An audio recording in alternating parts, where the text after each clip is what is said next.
September 1st, 2025, 1 9 2025. Some may say 9/1/25. Today is the 15th anniversary of my mother's and my, and others, but my mother's and my co-founding an aging advocacy venture. And an anniversary is the date on which an event took place or an institution was founded. And I want to communicate maybe a little bit about 9110, which was the name of our aging advocacy venture. But I want to reflect a little bit more on the day that is an exact number of years since a given significant event occurred. And what is this relationship with yearly and rotations around the sun and gravitations? Because today was also the day that they broadcast this: is Canada ready for an unstable America? And this was also on September 1st, 1/9/25. And there was a phrase that was used on this show from CBC The Current that I remember hearing in 96, 97 as a part of a Northern Studies class in my interdisciplinary learning graduate program, my master's program here at the University of Alaska Fairbanks. And that is, the Canadian identity is maybe not an American, not a United Statesian. And so how is that going to play for Canadians or for Northerners, for the frontier? So we can talk about this day over time, but this last weekend, there was the Perimeter Institute out of Kitchener-Waterloo, and Savas Demopoulos offered a public lecture. And this was just the other day, 4 days ago, August 27th. So 5 days ago, I guess. And he also was in the movie Particle Fever, and that was released in 2013. So the dates that they did for the recording and the scenarios and how they produced it and brought it together, it's each of us as the people that we are, how many times we rotate ourselves around the sun and how we continue to orient ourselves in our lives, in our careers, in our progression, in what is that. And the reason that I bring this clip and I'm playing this the way it is look at Savas's face as he's talking about what is it that we're in it for? What is it that keeps us? What's the gravity of our purpose of our work? And is it to do formulas and mathematics? Is it to prove things? Is it to do research?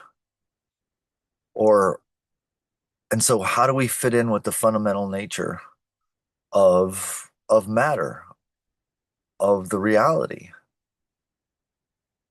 And is there such a thing as succeeding or aging out or retiring? I mean, is there a chance that we just stopped paying attention?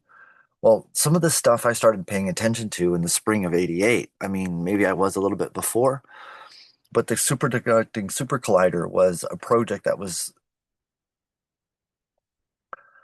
they explored the possibility that it might be deployed in Colorado.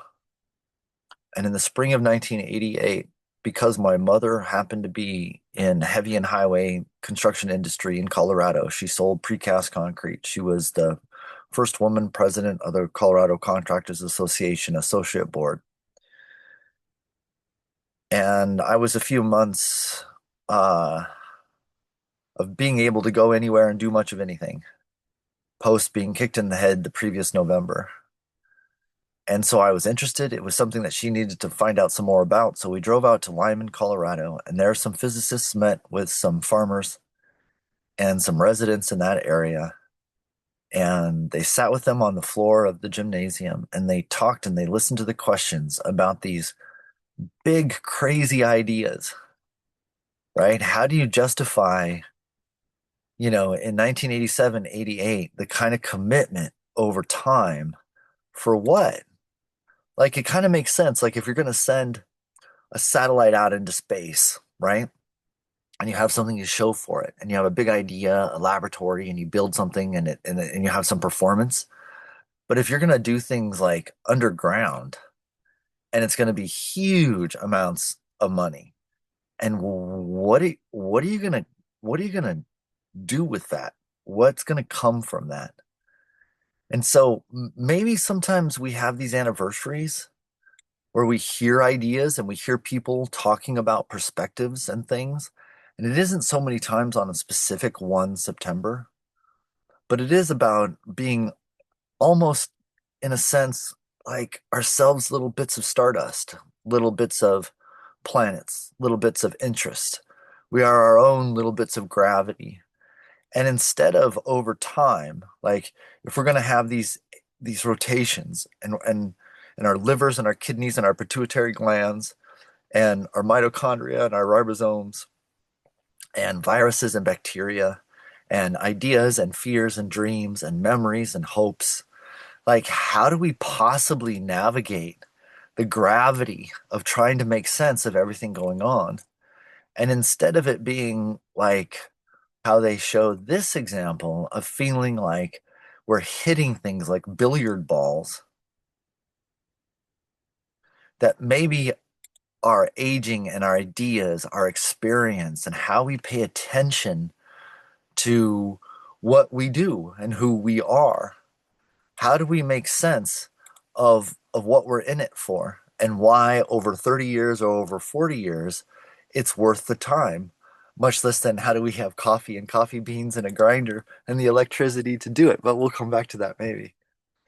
So over time, from 1988 to now today, from 1996 and 97 to where are we going with this?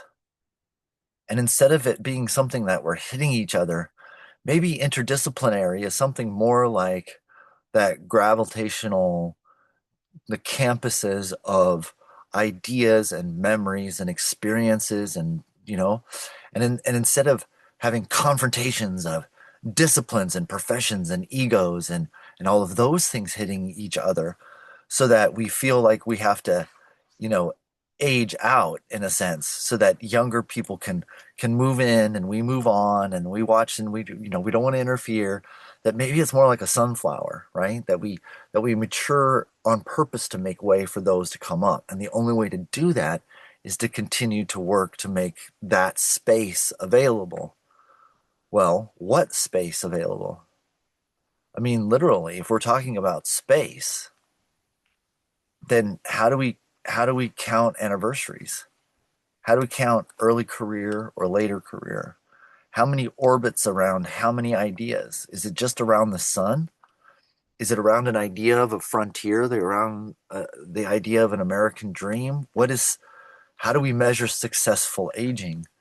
And if we're going to send young people out into their careers and into the world, into the laboratories with the tools and the investments to support them to pursue it, now, not over the last 40 years or the last 53 years or the last 52 years, but now moving forward over the next 25 years, the next 50 years.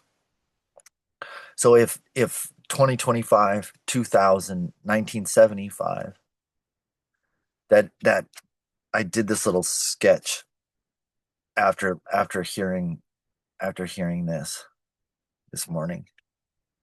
And I did this little, like so I can hear I'll do the screen share again. I can hear this program on the current.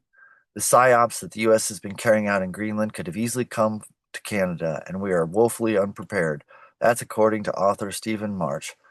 He says that trade negotiations and boycotts and national pride are not enough. He says everything from manipulating US elections to sending spies overseas to mandatory military service should be on the table. Stephen Marsh's books include The Next Civil War, The Last Election, and he also hosts of a new podcast called Gloves Off.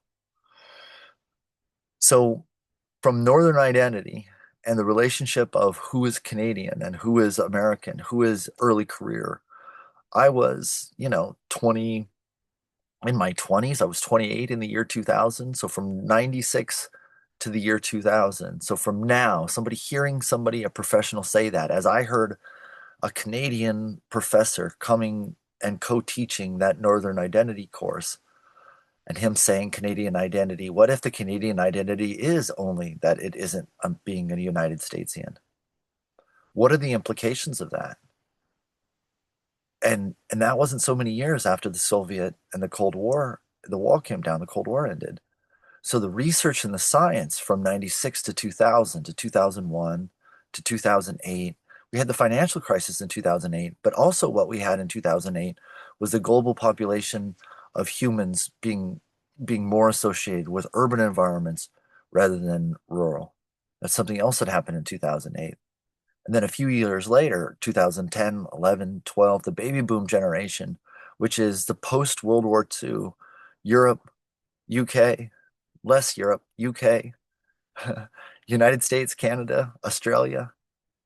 And so from 2008 to 2011 and 2011 to 2013, when particle fever came out, and it isn't that this science was being proved at this point or that the universe was being created to fit the expectations of just these individuals in the laboratories and the mathematics, or is it?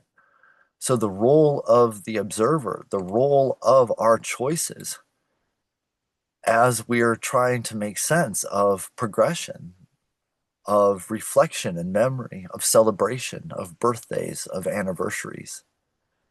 And instead of feeling like we keep getting hit by, you know, the the conspiracy of Mother Nature, right? Like instead of it feeling like this is something going against, what if the energies of bacteria and viruses and ideas, and what if the ages of interdisciplinary, intergenerational teams of communities of people trying to focus on problems? What if it's more like, satellites and planets and things like gravity assist? What if it's far more about that than it is about throwing a tennis ball at an oncoming train? And what if that's a good reason to pay attention to where we are at any given point in our own awareness of our calendars, of our celebrations of memories, of what it is that we choose to acknowledge as a part of how we're orbiting in what is important to us?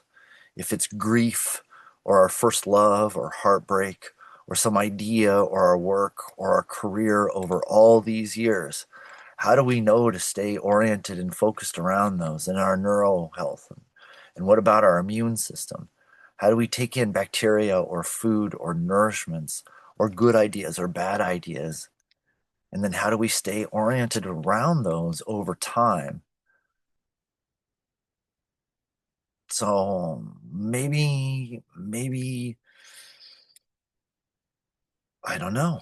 Is it inspiration? Is it luck? Is it guardian angels? Is it faith? Is it some combination of all of those things?